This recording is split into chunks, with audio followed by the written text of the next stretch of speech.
Once you've gathered together all of the things that you need for your standard grading plan application, you're going to take it to the second floor of 2664 Weaver Road, which is the permit office. You can drop it off or mail it. Your application is going to be logged into the database and distributed for review. One important thing is that it has to have a tax account number associated with it, and that should be the tax account number of the property where the project is happening. If it doesn't have a tax account number, it won't get processed, and then everybody will be set. From there, a field inspector goes out to inspect the site. It goes through many different offices, and all the comments are collected. And if there's any special conditions that need to be put on it, those are written. And if there's questions, you might get a question from the inspector. And you should allow at least 6 weeks for this approval to happen. Don't submit a standard grading plan and expect it to be back, next week when you are constructing your project. You really do need 6 weeks. So you will get back a signed copy of the standard grading plan application, any special conditions, and then a copy of the approved site plan. And you're going to get assurance that if you follow this plan, you're going to be in compliance with all of the applicable environmental codes, and you're going to have the assistance of inspections and permit staff. Now, a little word about the right-of-way. The right-of-way is an area adjacent to roads or other public infrastructure. It can be like storm drains, for example.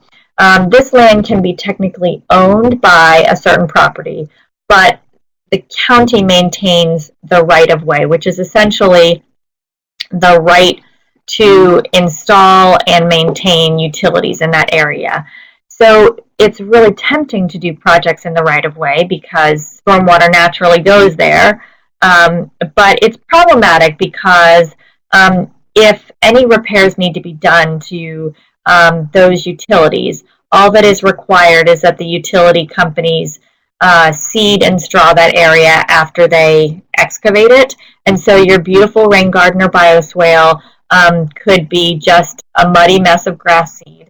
The next time there's an outage and that area needs to get dug up. So for that reason, we express some caution if you're working in the right-of-way. And the first step is to figure out if your project is in the right-of-way. And Scott Blizzard, who's in the right-of-way office, he can help you determine this.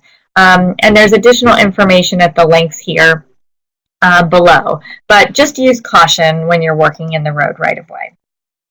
Okay, now for those of you in the city of Annapolis, as I think I mentioned at the beginning of the presentation, we have sort of an incomplete cheat sheet which covers two things: stormwater fee credits that are available. So much like the county, you can get a reduction in your stormwater fee if you install certain types of stormwater projects. So that information is written on the cheat sheet for you.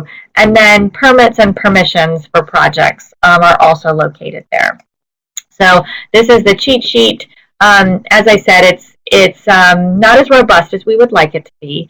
And we're working hard with the city to get something a little bit more robust. And we hope to be able to bring you a complete presentation about the city of Annapolis in May. So I hope you've enjoyed this presentation, and good luck with all of your permits and permissions. And then just a reminder for those of you in the county, Jean Patterson is going to be at our class on March 20th to answer your questions about permits and permissions.